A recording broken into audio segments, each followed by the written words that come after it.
Good afternoon, everyone. iTech India welcomes all the participants for today's Regional Distance Learning Seminar Series. Today's topic is Management of HIV-Exposed Infants and Children, and the speaker is Dr. Anju Seth. Dr. Anju Seth is currently working as the Director, Professor of Pediatrics and Program Director, Pediatric Center of Excellence in HIV Care, Kalavati Saran Children's Hospital, New Delhi. She is a member of the Technical Resource Group for PPTCT with NACO. She is also the National Core Group member of Elimination of MTCT of HIV and Syphilis and the Master Trainer for Training Programs in HIV Care. We welcome you, ma'am, for today's session and request you to start the session. Thank you, Dr. Shweta. Good afternoon, friends. So today's session, I'm going to focus on HIV-exposed infants and children. Next slide, please. So we are going to talk of the following subheadings. We'll talk of care of HIV-exposed infant ARV prophylaxis, immunization and vitamin A supplementation, assessment of growth and development, determining clinical and immunological stage for children who are, actually we will not cover here. We are talking, the last three headings here are not related to HIV-exposed infant. So we are going to talk only about HIV-exposed infant, and that is the basically the care of exposed infant, including their immunization, growth development, infant ARV prophylaxis, and also early infant diagnosis. The last three are not part of today's talk. Next slide, please. So what I'm going to present is what is included in the 2021 NACO guidelines. So this is a synopsis of the chapter on HIV-exposed infants, and what I'm presenting here is what is included in that chapter, and that chapter, of course, was written by me. Next slide, please. So just to put things in perspective, as of now, children with HIV constitute about 3.5% of all HIV infected persons in India. So they constitute a relatively small proportion. And of the new cases, 10% still continue to be HIV. And even though there is a good decline in annual infections, but still, we still have about, as I said, among the new infections, 10% are still children with HIV. And currently, more than 80,000 CL-HIV in India are there. Next slide, please. A lot of data here, but an important point that I would like to bring out is, as I said, we have about 80,000 children with HIV, and they constitute 3.5% of the total number of people living with HIV. But if you look at the mortality, the AIDS-related deaths, so in the year 2020, about 3,500 children with HIV died, and which constituted about 12.6% of the total deaths. So even though children constitute a smaller number and a smaller proportion of people living with HIV, they contribute to a higher proportion of deaths. So they are more vulnerable to death. Next slide, please. As of now, a lot of progress has happened in the field of preventing mother-to-child transmission of HIV infection. And with the current PPTCT guidelines in place, the mother-to-child transmission rate has really come down. So way back when our transmission rate was nearly 40%, we are now down to what the NACO data indicates is about 27%. This is 2020. And it is possible to go much down. Our own center data actually indicates a much lower rate of transmission, provided the mother is diagnosed during pregnancy. So in women who are diagnosed either before or during pregnancy, with the current ARV interventions, it is really possible to bring down the mother-to-child transmission rate to a much lower level than what currently exists. So the critical factor is actually detecting HIV infection during pregnancy and linking them to the system. So as of now, we have about, say, 30 million pregnancies in general in India every year. And of these, about 20,000 odd pregnancies occur in women with HIV infection. So our job is to pick up these women with HIV infection, and give them the antiretroviral therapy and give ARV prophylaxis to their infants. So this is where our focus has to be. And if we follow that, we should be able to hopefully reach our target rate of bringing down mother to child transmission rate to 5%. As you know, that right now we are looking at, our target is elimination of mother to child transmission of HIV as well as syphilis. So to really pick that up, the critical thing is to detect a pregnant woman with HIV infection. Next slide, please. So, as I said earlier, we in the time when our prophylaxis constituted only of giving a single dose of nevirapine to the mother and baby at the time of birth, our HIV transmission rates were pretty high. So if there is no ARV and with breastfeeding, the transmission rates could be as high as 30 to 45%. If you eliminate breastfeeding, but still and do not give any ARV, then also our transmission rates are about 20 to 25%. And subsequently, the more ARVs you add, and especially if you do not have breastfeeding, you can keep on bringing down the mother to child transmission rate to what is really possible is even bringing down to less than 2%. So if you have 3 ARVs with breastfeeding, you can actually bring it down to 2%. So we are still very, very much away from this target, but it is possible. So next, please. So why are we talking about HIV exposed infants? So who are the HIV exposed infants first? So these are the infants who are born to a woman with HIV infection, right? And we continue to call them HIV exposed. That is, they are exposed to maternal HIV infection till we know what is their own HIV status. As you are aware that finding a HIV status is not a one-time job. It is not that the child is exposed once, in which case it is easy to say infected or not infected. But because the exposure period starts from pregnancy, goes on through the time of delivery, and continues during the period of breastfeeding. So for a prolonged period, the status of these children may be not clearly categorized as infected or not infected. Therefore, we do prefer to use the term HIV exposed.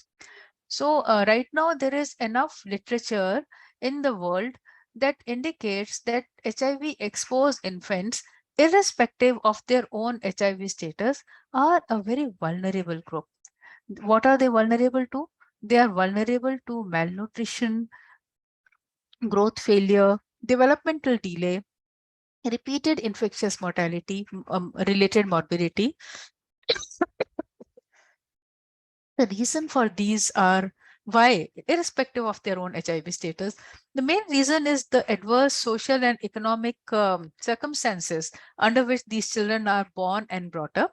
So many of them are actually, products of broken families. There is poverty, there is parental sickness, drug abuse, and stigmatization by society. All these factors contribute towards increased vulnerability of these infants. And because a lot of them might actually be taking top feeding, and taking top feeding unless carried out in a supervised manner with a lot of hand holding, carries with it a very high risk of repeated diarrheas and resultant malnutrition and growth failure. And also, we need to keep in mind, if these children get HIV infected, then infants, in infants, the HIV disease progresses very rapidly. And therefore, these children, if they are HIV infected, are much more vulnerable to mortality during the first few months or years of life. So, next slide, please. So, this is what we knew. If we do not detect HIV infection in infants and they become symptomatic, half of them would die by second year of life. That's because, HIV infection, as I said, progresses very, very fast in infants. And if you do not treat it, then 50% of them may be lost. In fact, that was the reason earlier, in the earlier days of a program, our children just would not be surviving. And so much progress has happened in the program now that we see an entire new generation living and surviving and thriving. And these children are now growing into their adolescence, bringing to us fresh challenges in their management. This generation of adolescent HIV never existed a couple of decades back because simply children would not survive.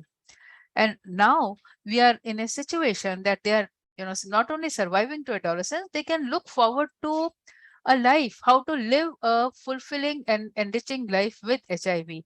Their careers, their education, their families, everything becomes important. So we are looking at fresh challenges in their management now. Next slide, please. So having said that, now let's move to how do we provide the best possible care to HIV exposed infant. So first, let me tell you, conventionally, as per our current guidelines, HIV exposed infants are not even seen by a doctor. They are actually followed by the counselor and the PPTCT counselor, who is primarily sitting in the gynecology department.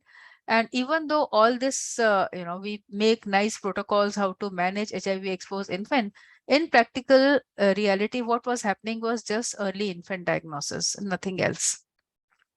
So ideally, these children should be, because they are so vulnerable, should be managed by the ART center medical officer and the link ART centers. That is the ideal.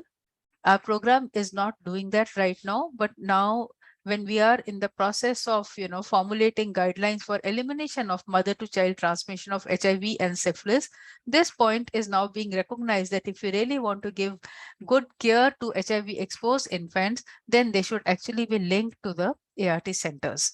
Their mothers are anyway coming to ART center to get their drugs. So right now our program has not provided for that, but over time, I think we can reasonably look forward to a period where these children, looking after them, giving them a comprehensive care will become responsibility of the ART center. As of now, of course, it's not in your guidelines. So next slide, please. So what are the important areas of care for HIV exposed infants?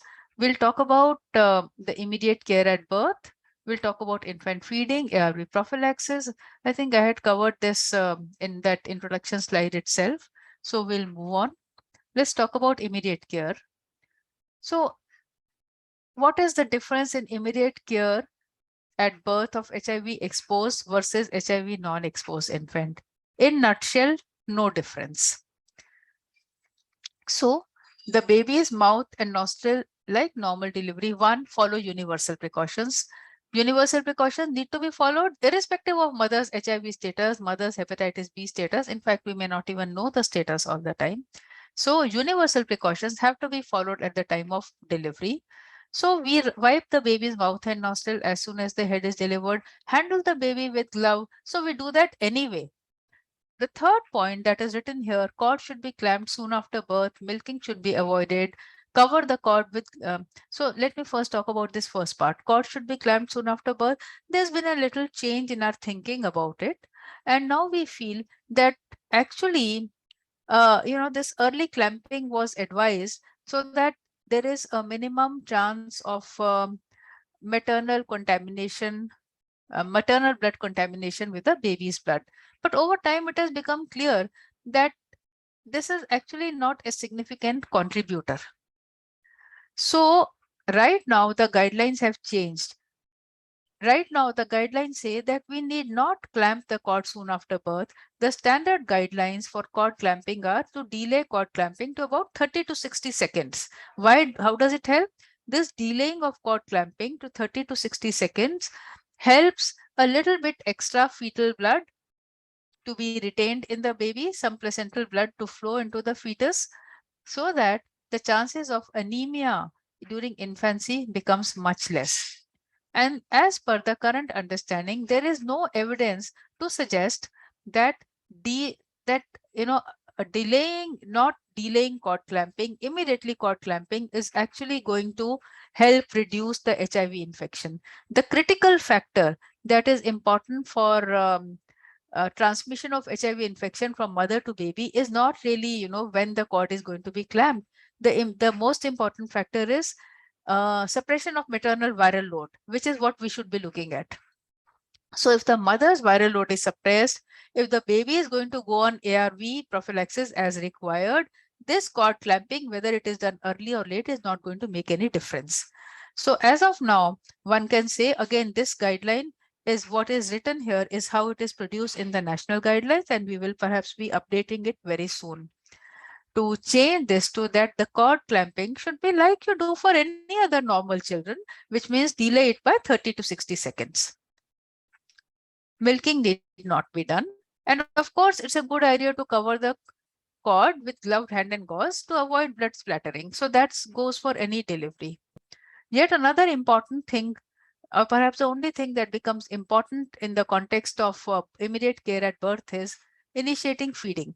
We always say in all young children that feeding needs to be initiated within the first hour of birth. But in this case, of course, it should be initiated in the first hour of birth. But the mother and the family, especially in all cases of a booked pregnancy where the HIV status of the mother was already known, this decision regarding what feeding option to take should have already been decided during pregnancy. So whatever was the decision taken by the family, by the mother, should be instituted within the first hour of birth. So that is something that perhaps the only way that care of a HIV exposed infant at birth varies from care of HIV unexposed infants. Next slide, please. So now coming to the infant feeding guidelines. So as of now, our national policy is that we should promote exclusive breastfeeding for the first 6 months for all HIV exposed infants. What has been seen is if you combine breastfeeding with the current antiretroviral interventions, which includes a antiretroviral therapy institution in the mother with monitoring for strict adherence and compliance, and ARV prophylaxis to the baby, this combination offers the greatest chance of HIV-free survival for our infants. This is because even though breastfeeding carries some risk of HIV transmission, it actually, apart from that little issue, it actually is the best milk for the baby. And especially in the circumstances in which our infants are born, where there is poverty, where there is, broken families, there is social stigma. Breastfeeding is one powerful weapon that is going to help the child against infections. Therefore, breastfeeding, apart from, of course, as we know, it provides all required nutrients and immunological factors. So what we suggest is that exclusive breastfeeding be given to all HIV exposed infants. This is in consultation with the family. The family needs to be taken into, family needs to be counseled during pregnancy, and all the advantages, disadvantages of exclusive breastfeeding, the various other options are all explained and discussed with the family. But our push should definitely be towards exclusive breastfeeding. So what we currently follow is 6 months of exclusive breastfeeding, and after that to introduce complementary feeding with breastfeeding. And we now ask the mothers to continue breastfeeding as long as they want, but to continue their own antiretroviral drugs and introduce complementary feeding in a time-appropriate manner. So information about these alternative infant feeding options, their advantages, limitations are to be discussed with the family during pregnancy. In general, exclusive replacement feeding, whether it is formula feeding or animal milk feeding, has not been found to be a viable public health strategy in India. Next slide, please.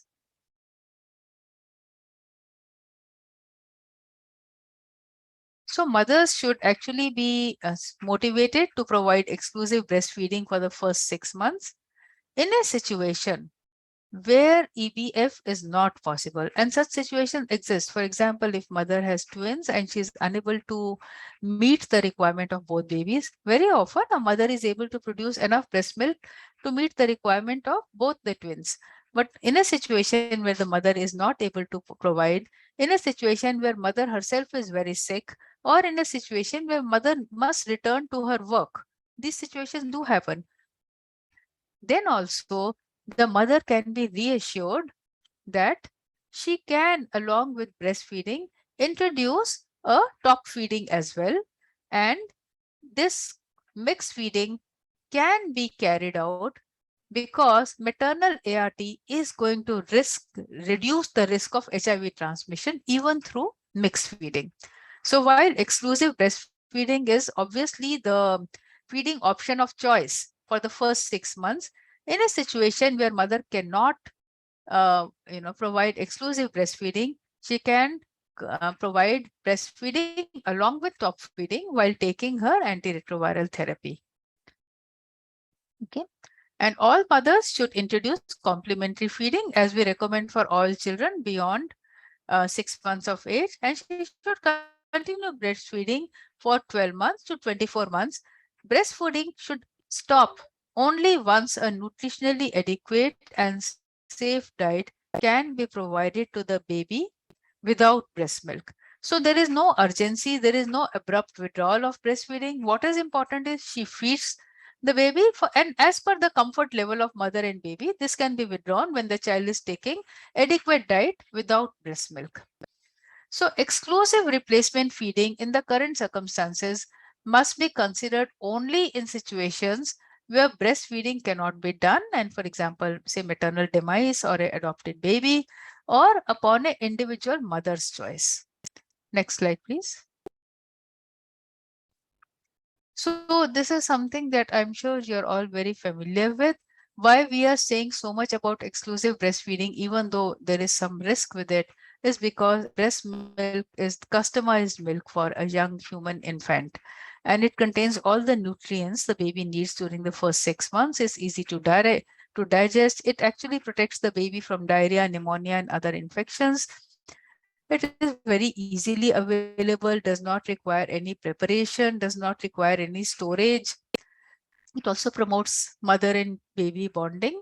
It helps the mother to recover from childbirth earlier, and it protects the mother from getting pregnant soon. It inhibits ovulation, and women who are exclusively breastfeeding may not have their menstrual cycles for first few months. So the benefit of exclusive replacement feeding is that there is no risk of HIV transmission through feeding, and other family members can be involved in feeding when the mother needs help. What about the risks? The single most important risk of with exclusive breastfeeding is, of course, or even any breastfeeding, is risk of acquiring HIV infection as long as the baby is breastfed. So that is there, and this risk can be minimized if the mother is on ART and the infant receives age-appropriate ARV therapy. If the mother's virological load is suppressed, this risk can be minimized. So exclusive replacement feeding, there are many risks to following this approach. One, it is reasonably expensive. So especially if you're buying formula feed is very expensive. And then parents tend to, over dilute the formula so that they could accommodate, use less of it. And that is not going to help the child. That is a very important factor that contributes towards growth failure and malnutrition in children if the formula is over diluted. And if you're giving animal milk, then preparation, a lot of people tend to dilute the milk. The feed preparation hygiene is so poor that the babies are more vulnerable to infections. So these are actually major problems. In fact, we had published a study from our own center where we had reported that exclusive replacement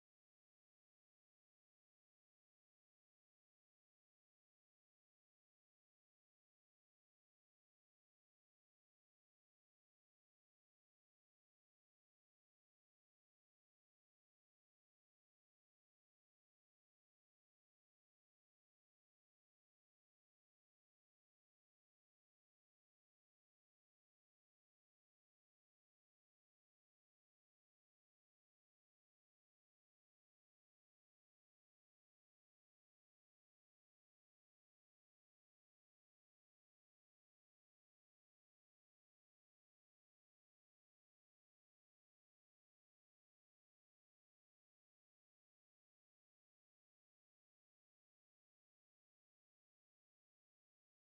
Participants are requested to kindly bear with us. Ma'am will join shortly.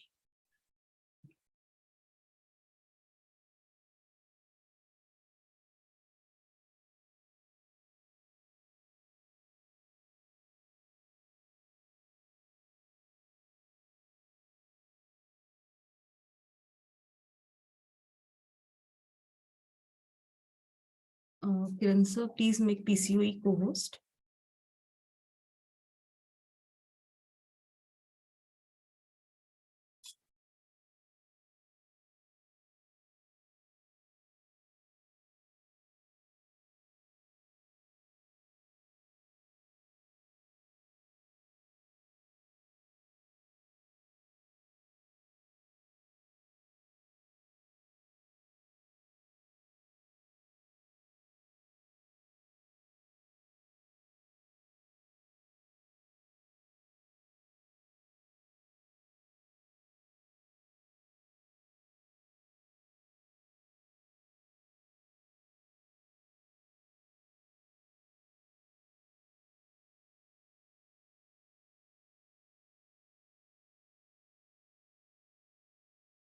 Kiran sir, please make pCoE co-host.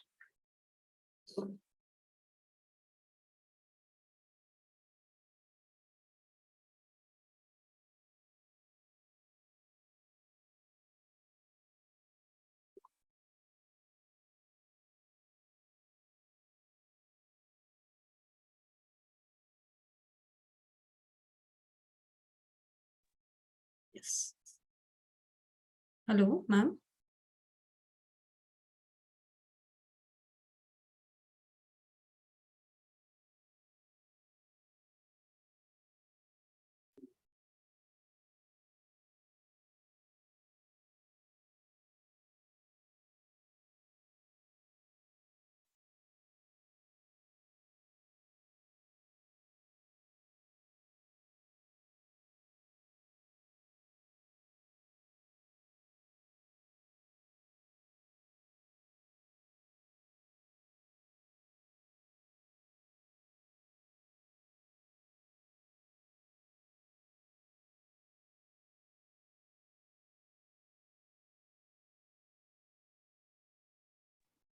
Am I audible, Sweta? Yes, I got yes, ma'am. disconnected. Yes, ma'am. Right, right. You're audible, ma'am. I'm sorry, there was an internet connectivity issue.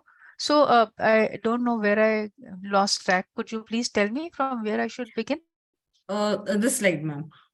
Okay, I talked about the risks of top feeding vis-a-vis breastfeeding and shared the experience of our published experience of our own center, where we actually reported that in children who were top fed, whether it is formula feeding or animal milk feeding, the chances of infections, especially the diarrhea, was much higher.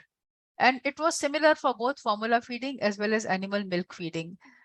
Though nutritionally, and this despite, these babies being followed in our center where a dedicated nutritionist was counseling the mother every time during every visit as to how to give the top feeding in an appropriate manner. Despite extensive counseling, the chances of infections were higher. So you can only imagine what happens in a field level where that kind of intensive counseling may not always be possible. So that is the main reason why we want to support exclusive breastfeeding, because that's the single most important simple intervention that is going to ensure not only survival but also a good nutritional status of our young babies. So that's the reason for our policy of exclusive breastfeeding during first 6 months, and mixed feeding where exclusive breastfeeding is not possible. Next slide, please. So there are very stringent criteria to be met if you are going to recommend replacement feeding. And these actually include assessment by the counselor whether the household will have uh, access to safe water and sanitation, whether the mother and the family can afford to provide sufficient and a sustained replacement feeding. As the baby becomes older, this requirement goes up. And formula feeding cost is easily 10 times the cost of even animal milk. And even animal milk costs as vis-a-vis breast milk, which is practically free. So can the mother and caregiver prepare this formula frequently? The kind of weather in most parts of India, it's a hot and humid weather. And if you prepare a feed and you leave it, it will get spoiled. So it has to be prepared frequently in a clean manner and administered in a clean manner. It is not easy to do. And that is why, as I said, despite extensive counseling by our nutritionists, chances of infections were higher in babies who were top fed. Okay. So if all these conditions are met, then only should we recommend replacement feeding. And of course, but mother needs to be counseled. Mother and family really, that time needs to be spent during pregnancy and a decision needs to be taken on this issue.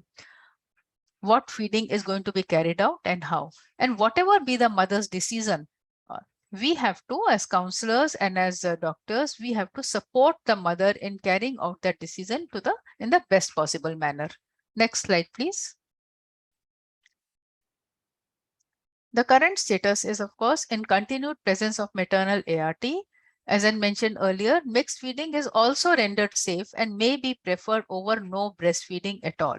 So we prefer EBF, exclusive breastfeeding, but where it is not possible, don't stop it. Don't stop it. Give mixed feeding, but continue maternal antiretroviral therapy. Next slide, please. So once the baby is beyond 6 months of age, we must introduce complementary feeding. And this is actually, a young infant is growing very, very fast during first 2 to 3 years. And because he's growing so fast, he's nutritionally vulnerable. He's also vulnerable because he cannot reach out and seek food for himself. And this is also the time when the habits are being formed. What we teach the child at this time is going to stay with him for a lifetime. So for all these reasons, we need to be teaching our mothers very carefully what to feed their infants, what to feed, how often, how to administer it to the child so that a child gets a nutritionally adequate diet at all stages of life. The baby's requirements change. He starts from taking only milk feed, and then as he gets older and gets more developmentally capable and he also develops teeth, he can be shifted to semi-solid food and then semi-solid food and then to a family pot. This all happens in a time, gradually over time it happens. And this is what we need to train our mothers to do. And since these are a nutritionally vulnerable group, it is very important that nutritional counseling is carried out for these infants in an ongoing manner. It is not one time. As the child gets older, we need to counsel our mothers as for the age appropriate complementary feeding. So we begin by introducing complementary feeding at 6 months of age while breastfeeding is continued. We start with small amounts of food and gradually increase the quantity and frequency as the child gets older. We continue to breastfeed. Over time, we gradually increase the food consistency. So initially it may be, semi-solid. Over time, it becomes thicker and can shift to solid as the child develops teeth and starts biting and chewing. So our ultimate aim is to provide a variety of nutrient-rich and energy-dense foods from the family pot. So usually, as a general principle, a 1-year-old child should be able to eat every food that is cooked at home, which might be modified to meet his requirement in the sense that it may not be very spicy and it may not be very hard. So a soft cooked food at home can well be taken by all children by 1 year of age or so. Okay, and it's only occasionally that we need to give vitamin or mineral supplement in a child who's receiving good complementary foods. And we need to follow principles of responsive feeding and following good hygiene and proper food handling, encouraging the child to eat on his own as the child gets older. All breastfeeding should stop only when a nutritionally adequate and safe diet without breastfeeding can be provided by the complementary feeds. We should also assess the child's nutritional status. We'll talk about it later. Monitor the growth of the child. So good growth is a good indicator of the child's nutritional status. So we need to do that also. And remember, if your child is HIV infected, his caloric requirement goes higher because of the presence of infection in him. And we need to increase the caloric supply of this baby. Okay. And of course, if these children are malnourished, then their caloric requirement goes up even more. And then these children, if a HIV exposed infant is malnourished, or if he is HIV infected and is not gaining weight, then he will require to be seen by a pediatrician. Next slide, please. So let's talk of infant ARV prophylaxis. There has been a change in this also.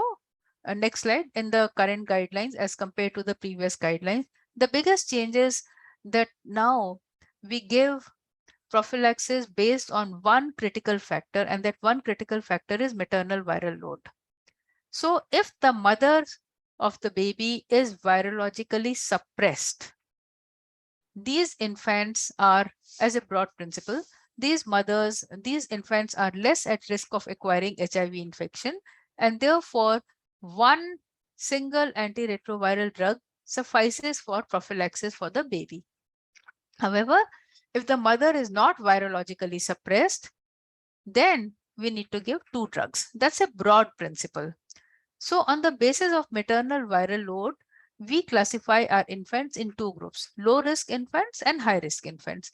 Low risk infants are the ones who are born to mothers with suppressed plasma viral load, that is less than 1000 copies per ml, as assessed at any time after 32 weeks of pregnancy.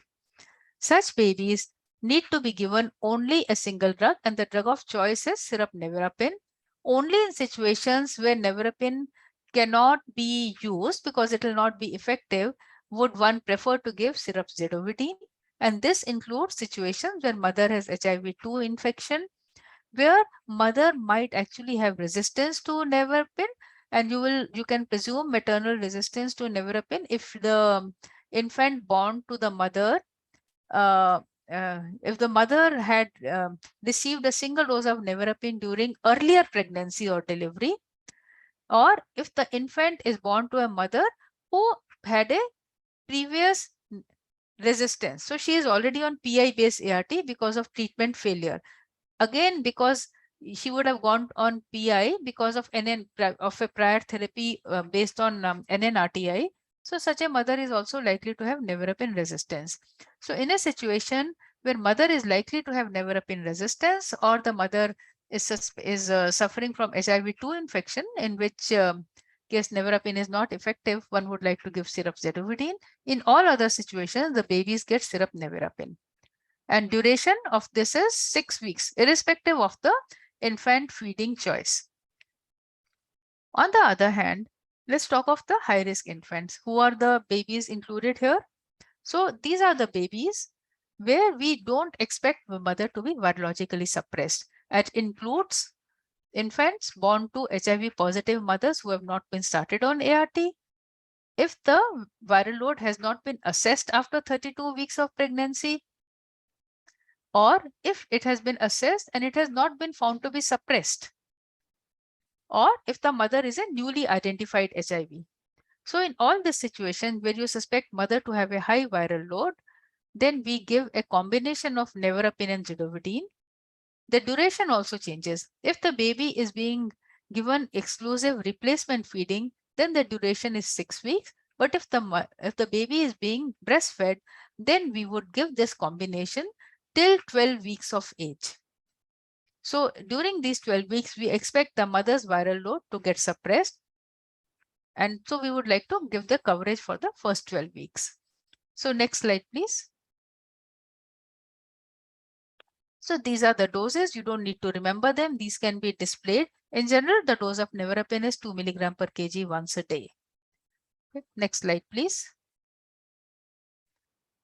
And similarly, this is the dosage for syrup zidovudine, and it's a dose of 4 mg per kg per dose twice daily. And this can easily be displayed and checked before prescribing to the baby. Next slide, please. And just to reiterate, what is the duration of infant ARV prophylaxis? Low risk infant, whatever is the mode of feeding, we give ARV prophylaxis to the baby for 6 weeks.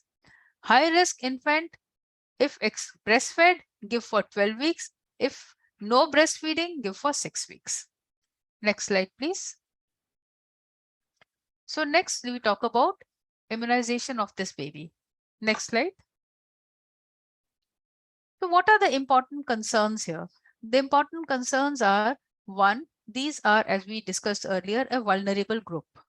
So if these are vulnerable infants, they are more vulnerable to infections. We want to prevent these infants from getting an infection. And how can we prevent them from getting an infection? Vaccination is a very important tool to prevent infections in these babies. So we would like to give these infants vaccination as soon as possible.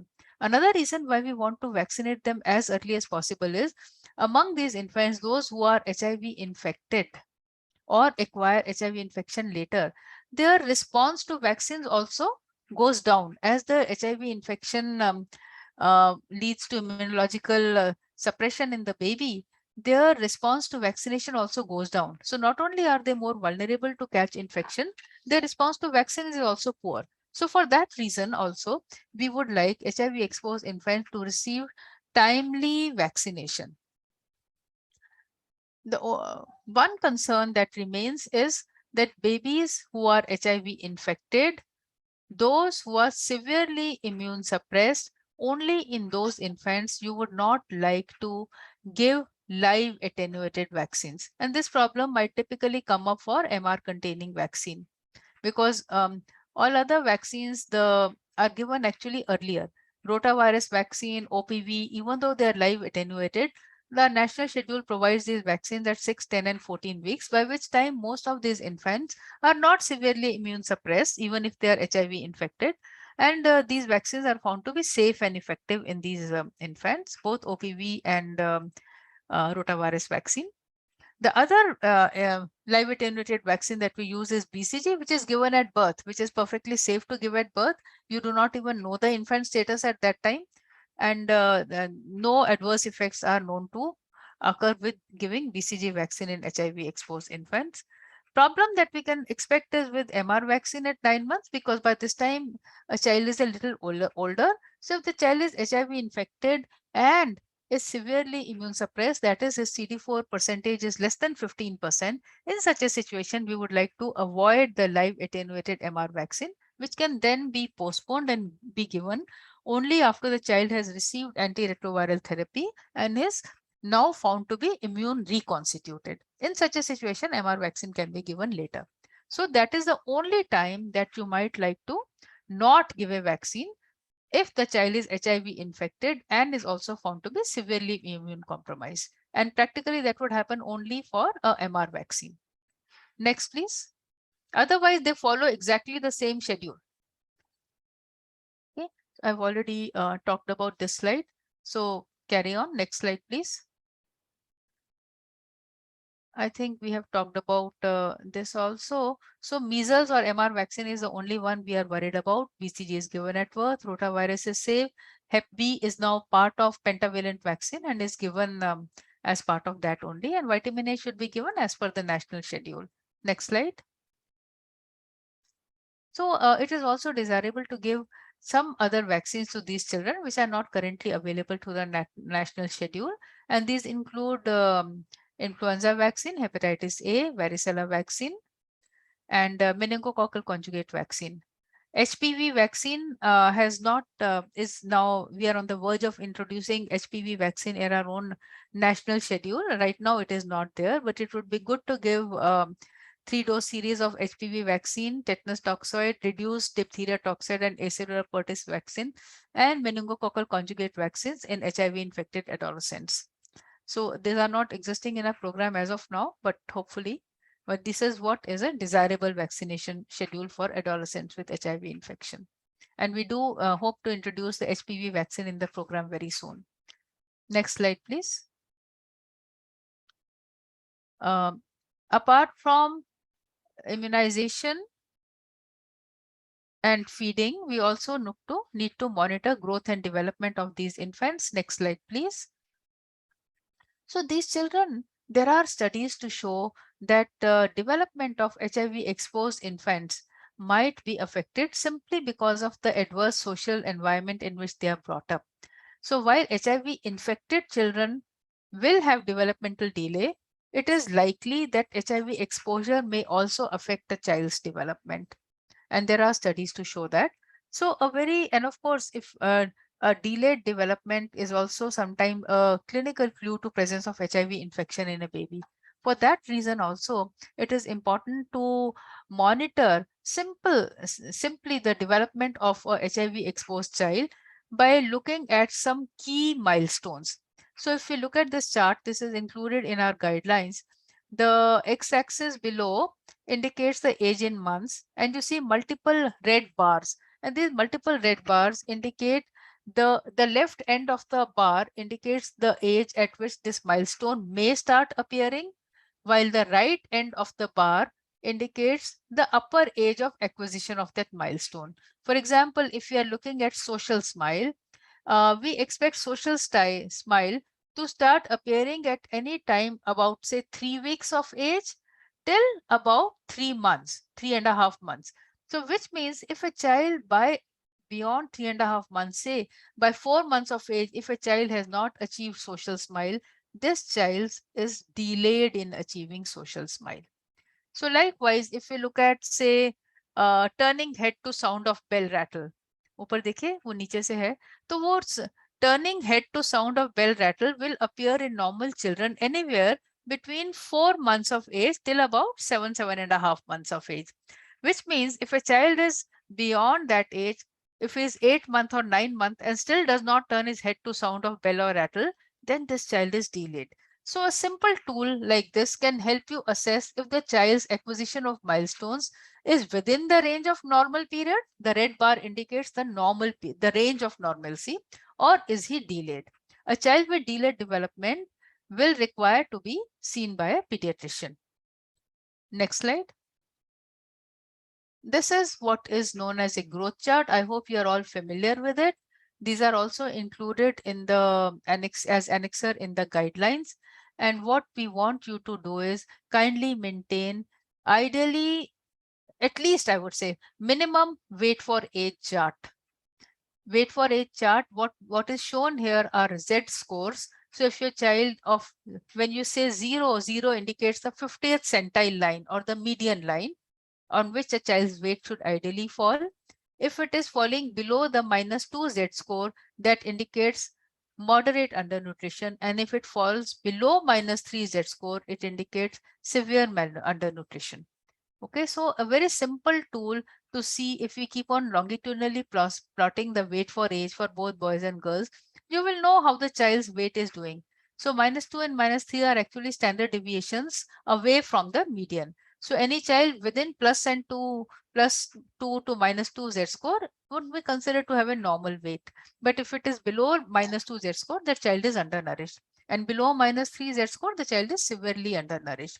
And if you plot the child's weight for age in a serial pattern and you join all those points, you should get a curve which is parallel to all these lines that we see here, all these red and green and black lines. The serial curve which is parallel to these lines, lying in between the lines of +2 and -2, is what is considered as the best growth. So please start using the growth charts.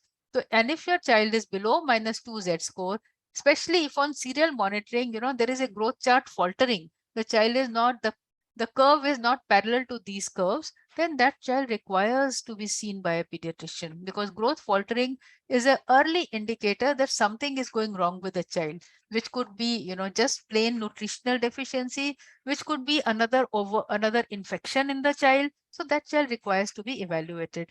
A well-maintained growth chart is a simple clue that the child is overall doing well. Likewise, if there is growth faltering, that indicates there is something wrong with the child and he needs to be evaluated. Next slide, please. So these are, ideal is also measuring the length and plotting, because these, especially HIV infected children, tend to be stunted.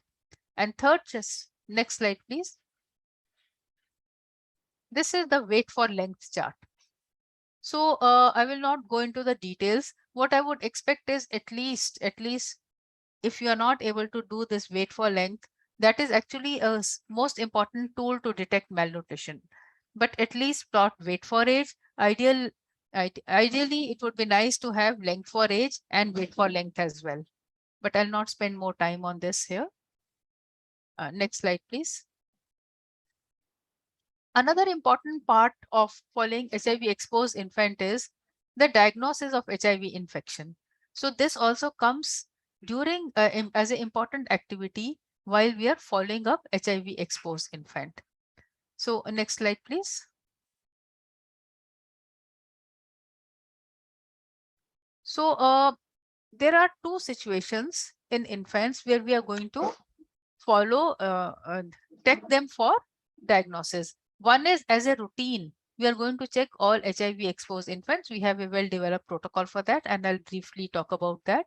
Secondly, sometimes infants are sick with HIV infection and they have clinical features which suggest HIV, but we may or may not know their HIV exposure status. In such a situation also, we need to check the child. So next slide, please. Ma'am, give me 2 minutes. Yes. So there are some important principles while Dr. Shweta shares with us the algorithm for early infant diagnosis. What do we need to keep in mind? We need to keep in mind that why is the diagnosis so complicated? The diagnosis is complicated because every HIV exposed infant gets transplacentally transmitted antibodies from the mother against HIV, because mother has those antibodies. She is HIV infected, she has the antibodies. Through the placenta, these antibodies get transmitted to the baby. So all HIV exposed infants, irrespective of their own status, are going to test positive for the ELISA test that we normally use for detect HIV in adults. So the ELISA test that we use for detecting HIV infection in adults and older children is an antibody-based test. And all these children are anyway going to test positive for antibodies. Therefore, ELISA cannot be used as a reliable test to detect HIV infection in these infants. When can it be used? It would depend on when these antibodies from the mother, because these are passively acquired, they can't continue and they're not transmitted through breast milk. Whatever transmission had happened would happen till the time of birth, and these antibodies have a life after which they finish. So most of the time these antibodies will start decreasing after birth, and in many infants they would disappear, and the disappearance is at a variable rate depending on the quantum of antibodies that has been transmitted. So in some babies they might disappear by 6 months, in other by 10 months, but what is known is by 18 months by and large they disappear in all babies. Okay, therefore our algorithm says in a child beyond 18 months of age, we are happy to just check by antibodies the way we check for adults. We follow the same diagnostic algorithm as we do for adults using the same tool, that is the ELISA test, because beyond 18 months maternal antibodies will not persist and will not create confusion in the diagnosis. If beyond 18 months a child is positive on ELISA, we can presume that the child is infected. However, in a younger child, because antibodies disappear at a variable time, if the baby tests positive on ELISA, we are not sure whether it is passively transmitted maternal antibodies and the baby is not infected, or the baby is making his own antibodies. Therefore, all this confusion as to what test to follow. So normally what is recommended is we follow antigen-based test, or we follow a DNA-based test for a HIV exposed infant, because antibody-based tests are not okay for them. Therefore, this algorithm, let's see from the top. So HIV exposed baby is born. So first, for all babies who are HIV exposed, we need to counsel the mother regarding, look at the universal advisory at the bottom. That's the left box at the bottom. For all HIV exposed infants, we follow a universal advisory where we tell the mother to maintain strict adherence to ART. We initiate cotrimoxazole prophylaxis for all exposed infants from 6 weeks of age, and we continue it till HIV infection is either ruled out or the child is found to be positive. We continue these babies on exclusive breastfeeding till 6 months of age. And if the babies are on exclusive replacement feeding, we continue the same and add complementary feeding from 6 months of age. And babies who are diagnosed HIV positive are linked to ART center for starting ART. So CPT is started and babies are exclusively encouraged to continue on replacement feeding till 6 months. So this is advisory 1. After that, we see the age of the baby. If the baby is less than 6 months of age, we come on the left side of the algorithm, that is algorithm A. If the baby is 6 months or older, then we follow algorithm B. Now let's see what happens in algorithm A. What is happening is, so baby between 6 weeks to 6 months of age. Below 6 weeks, we do not do any testing. Between 6 weeks to 6 months, we check the baby by dry blood spot for HIV DNA. So it's a PCR test that is carried out. So there are two options. Either HIV is detected or HIV is not detected. If HIV is detected in the sample, we collect another DBS and we confirm. If a child tests positive on both DBSs, then this baby is considered to be HIV infected and referred to ART center. And this HIV infected baby, once he is referred to ART center, we will follow advisory 2, which is given in the second box, second green box below. So advisory 2 says if the baby is infected, we are going to continue cotrimoxazole prophylaxis. We are going to manage any OIs if present, and we would start the ART of this baby regardless of CD4 count and percentage, and we would continue feeding him as per the guidelines. Now let's come to a situation where the DBS was done and the baby was not infected. If the baby is not infected, so this is here we are, the baby was, DBS was done and the HIV is, one is not detected. So this baby will continue to be a HIV exposed baby. We'll continue to monitor him for growth development, and we'll keep on monitoring him for signs of infection. At any time that he gets infection, he becomes symptomatic, we can test him again for HIV. But irrespective of that, he must next be tested at 6 months. So baby is first tested at 6 weeks. If positive, linked to ART center. If negative, the next test is done either at 6 months of age or earlier if the baby becomes symptomatic. So now we will come back to the top of the algorithm, come on the B side of the algorithm. The B is for a baby who's 6 months old or more.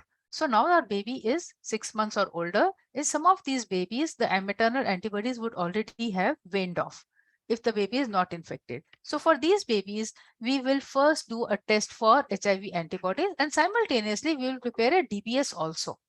But first, we will check the child's blood for HIV antibodies. Now, if this child is negative for antibodies, he does not require the PCR because he's negative, which obviously means that what he had earlier were maternal antibodies and those they are not existing. He does not require HIV-1 PCR. He is not infected, but if he is already, if he is on breastfeeding, he is still at a risk for acquiring HIV. So we need to follow him up. However, if we test positive on the antibodies, then we send the DBS. So we come to the left side of the algorithm. So if he was antibody reactive, we will send the DBS and follow the same schedule as we have discussed earlier. So a child beyond 6 months, before doing DBS, we are going to introduce another step of checking the antibodies. If he is antibody positive, we will then check him for DBS and follow the same protocol as we discussed for the babies less than 6 months of age. However, if he is negative for antibodies, we will just follow him up, in which situation we will follow the advisory 3, which is given below. And we will continue to recheck these children again. So if you look at advisory 3, we repeat the testing from B at 6 months and at 12 months and 3 months after cessation of breastfeeding, whichever is earlier. So 6 mahine mein karenge, 12 month mein karenge, and last test would be done 3 months after cessation of breastfeeding. At any time, if a child has symptoms of HIV infection, we will test earlier. We will continue to give cotrimoxazole till this baby is either proven to be negative by all 3 antibody tests at 18 months of age or beyond. And we will all this time, if the child is of course positive, then CPT would be continued till 5 years of age. And we will continue to follow the age appropriate nutritional guidelines. Next slide, please. I'll take the questions at the end of presentation. Please keep your questions for the time being. So beyond 18 months life, what are we supposed to do? So at 18 months, we are supposed to repeat the child's tests, irrespective of whether he was earlier detected to be positive or negative. So there are again two scenarios. One was this baby is 18 months and till now has not been detected to be HIV infected. Okay. So for this baby, we will do the HIV antibody test using all three serological tests. If such a baby is non-reactive on all three tests, he was negative earlier by PCR, he is negative now on all three antibodies, we confirm he is HIV not infected. So this is actually done at 18 months, or if the child was breastfeeding, then 3 months after stopping breastfeeding, because that's the definite test. If 3 months after testing breastfeeding baby is negative, he is not likely to acquire infection from the mother. Okay, so this is the last test. So antibody negative early, PCR negative earlier, antibody negative now, we will declare that the child is HIV not infected. However, if the child is reactive on antibodies, then he is taken as positive. So we follow the same kind of a protocol as adults. If he is reactive on all three tests, then he is detected as HIV positive and started on ART. If he is reactive on one or two, then it is indeterminate and we repeat the antibody testing. The other situation was coming to the right side of the algorithm. The child is detected by PCR to be positive earlier. Here is a child who was picked up by PCR and was started on ART. So in such a child also, we would carry out the serological tests. If the child is antibody reactive on all three tests, we will continue the ART. Sometimes there are situations where the child was started on ART earlier, but now when you test him on antibodies, either he is negative on all three antibodies or he is reactive on some and not reactive on others. This has been a source of great confusion because here was the child who was detected to be positive by PCR and is now started on ART and is now testing negative. So what do we do? Is he positive? Is he negative? So this situation, these are the serodiscordant babies who require to be evaluated very, very carefully. And while we are carrying out a very, very thorough evaluation, which includes testing by multiple tests, we need to continue ART. We should not stop ART. We continue ART, we contact the linked EID laboratory, samples are collected, and we actually do a variety of tests. And only if all these tests are negative and once you have consulted with your experts, then only will we interrupt ART. Okay.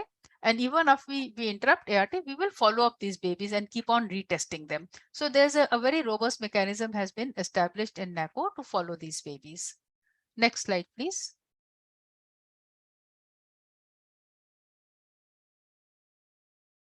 Uh, 1 minute, ma'am. Yes. So what I've shared with you is how do we follow a HIV exposed infant for the diagnosis.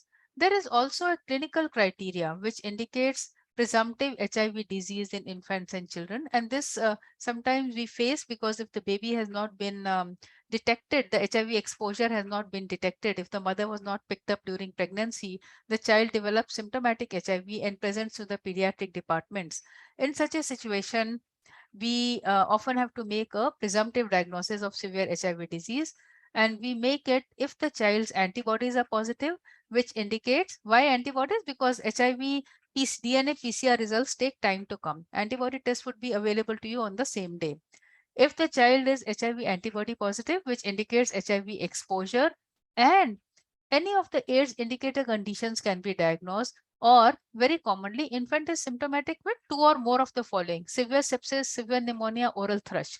If these are present, so a malnourished child, practically speaking, a malnourished child with recurrent infections or presenting with severe pneumonia, persistent oral thrush, such a child, if it tests positive for antibodies, you can actually presume that the child has severe HIV. Why is it important to presume? Because sometimes you need to start ART before confirmatory tests become available. Sometimes it does happen, you might send a DNA PCR for confirmation, but sometimes the child is so sick that he may not give you time. So they are at such a high risk of mortality. So one would make a presumptive diagnosis, send a sample for TBS testing, and you may start consider starting ART while report is pending. Next slide, please.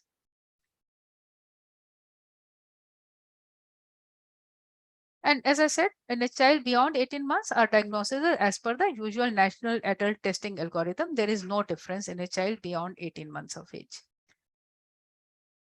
Next slide, please. Okay, I think we will diagnosis of HIV infection in an infant with suggestive symptoms. So same thing, if the child has suggestive symptoms and if the baby is less than 18 months of age, we will confirm with PCR. Remember, till 18 months, maternal antibodies may persist in some. We confirm with maternal PCR, check the status of breastfeeding. If the mother is still breastfeeding, we will do the last test 3 months after stopping breastfeeding. But if the baby is more than 18 months and is not breastfeeding, we will just do the antibody testing at 18 months and that's it we need to do. Next slide, please. So this slide summarizes a follow-up protocol of the HIV exposed infant. I've talked to you about various components, but what we actually need to do is we link the HIV exposed infant preferably to the ART center, as I said, but if not, at least currently as of now at the PPTCT center, link the child's visits to the mother's days for picking up her own drugs and for the child immunization schedule. So the first visit after ID, it's a good idea to link at birth, but call for the first weekend visit at 6 weeks where a lot of activities happen. This is the time when you start immunization of the child. This is the time you're going to add cotrimoxazole, and this is the time when you're going to do the first growth and development assessment. This is the time you're going to carry out maternal nutritional counseling for the baby. And then we keep on following the baby till 18 months, linked to the immunization visits, 6, 10, 14 weeks. And then at 6 months, because that's when you're going to start doing the next HIV test for the baby. 9 months is immunization, 12, 15, 18. This is the follow-up schedule to be followed. And last visit, 18 months or 3 months after stopping breastfeeding. Next slide, please. So these are the activities that we were carrying out. So we are every visit, counsel for infant feeding, every visit, monitor growth, monitor development, carry out immunization as required, be watchful for the clinical symptoms of HIV infection and do the testing as required. And at every visit, also monitor mother's health and ART adherence. You can never see the infant independent from the mother. Treat them as a duo. So I think that is all I have to present today. So thank you very much. If you have any questions, I'll be happy to take.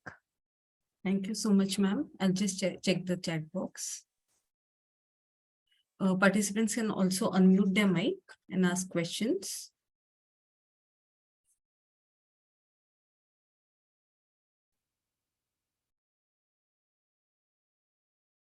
Ma'am, there's one question in the chat box. If a HIV exposed child first visits ART center late after delivery, let's say after 2 months, can we give prophylaxis? Till what time after delivery we can give it, and what to give and till when? So we are presuming this baby has not been started on prophylaxis at birth. See, the child has already been exposed to the maximum exposure has already happened during in utero period and in the period at birth. So if this child is being top fed at 2 months or so, there is no point in giving this baby prophylaxis now because he is not exposed to ongoing risk from breastfeeding. However, if the child is being breastfed, it is a good idea to start prophylaxis because, and we can give for a period of, depending on maternal viral load. If the maternal viral load is suppressed, give it for 6 weeks. If maternal viral load is not suppressed, you give it for 12 weeks. But in general, of course, if the later you start, less is the effectiveness, less is the efficacy of that prophylaxis. But why deny it? If it's top fed, you may not give. If it's breastfed, you may give. And especially if the mother's viral load is high. And in such a situation, it is even more important to give a dual prophylaxis to the baby. Any more questions from the participants? Please feel free to unmute your mic. You can also type in the chat box.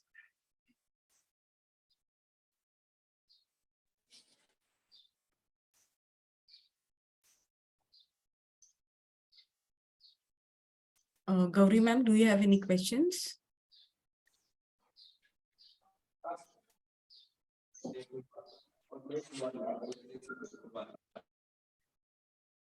Ma'am, I don't think there are any questions. Thank All you right, so much then for this informative session, ma'am. thank you very much, everyone. Thank you, ma'am. Ma'am, I'll quickly run the feedback form. Yes, please.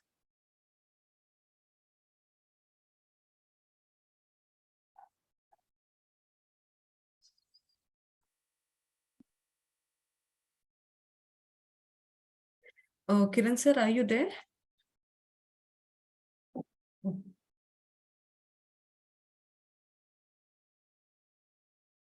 Sorry, there's some technical error. I'm not getting the feedback form. Thank you to all the participants for patient listening. The next session is on Monday, that's 20th of February. And the session is from 1 p.m. to 2 p.m. Please note the session timing is 1 p.m. to 2 p.m. Thank you, ma'am. We'll conclude the session now. Ma'am, what is the topic like? Yeah. Topic is management of newly diagnosed HIV infection in children, including ART initiation. We'll continue the same session. Chapter number? 3.2. Okay, thank you. Yes, thank you, sir. Ma'am, we'll conclude the session now.